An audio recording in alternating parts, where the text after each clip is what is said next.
జనగామ బస్టాండ్లో మహాలక్ష్మి పథకం విజయోత్సవ కార్యక్రమం నిర్వహించారు. రాష్ట్ర ప్రభుత్వం మహాలక్ష్మి పథకంతో మహిళలకు ఉచిత బస్సు ప్రయాణం కల్పించి ఆర్టీసీని బలోపేతం చేస్తుందని జిల్లా కలెక్టర్ రిజ్వాన్ బాషా షేక్ అన్నారు. ఒక్క జనగామ డిపోలో 2.26 కోట్ల మహిళలు ప్రయాణించి ఆర్టీసీ ప్రగతి సాధించారని తెలిపారు. ఆర్టీసీ ఉచిత బస్సు ప్రయాణ సౌకర్యంతో ప్రగతి బాటలో దూసుకుపోతూ ఉండడంతో ఏర్పాటు చేసిన వ్యాసరచన పోటీలలో గెలుపొందిన విద్యార్థులను కలెక్టర్ శాల్వాతో సన్మానించి ప్రత్యేక బహుమతులను అందించారు.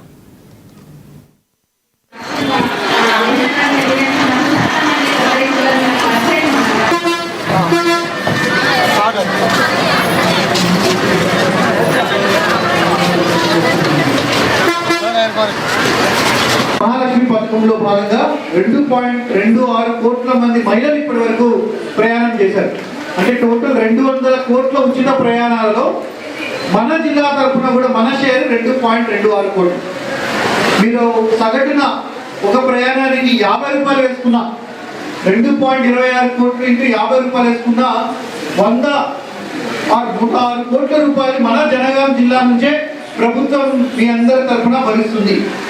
అదేవిధంగా రాష్ట్ర వ్యాప్తంగా 200 కోట్లకి ఉచిత ప్రయాణం చేసుకున్న యావరేజ్గా 50 రూపీస్ తీసుకున్నా కానీ ఇప్పటి వరకు రాష్ట్ర ప్రభుత్వం 10,000 నుంచి 12,000 కోట్ల రూపాయల వరకు ప్రభుత్వం మహిళ యొక్క ఉపాధి మహాలక్ష్మి పథకంలో భాగంగా మనము గవర్నమెంట్ స్పెండ్ చేస్తుంది.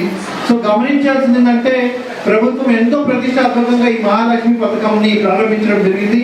దానికి ఎక్కడా కూడా ఆపకుండా కంటిన్యూస్గా మీరు చూసే లాస్ట్ 2 ఇయర్స్లో ఏ ఒక్క చోట కూడా మహాలక్ష్మి పథకంలో మహిళల్ని ఎత్తించుకొని బస్సు లేదని నేను డెఫినెట్గా చెప్పగలను.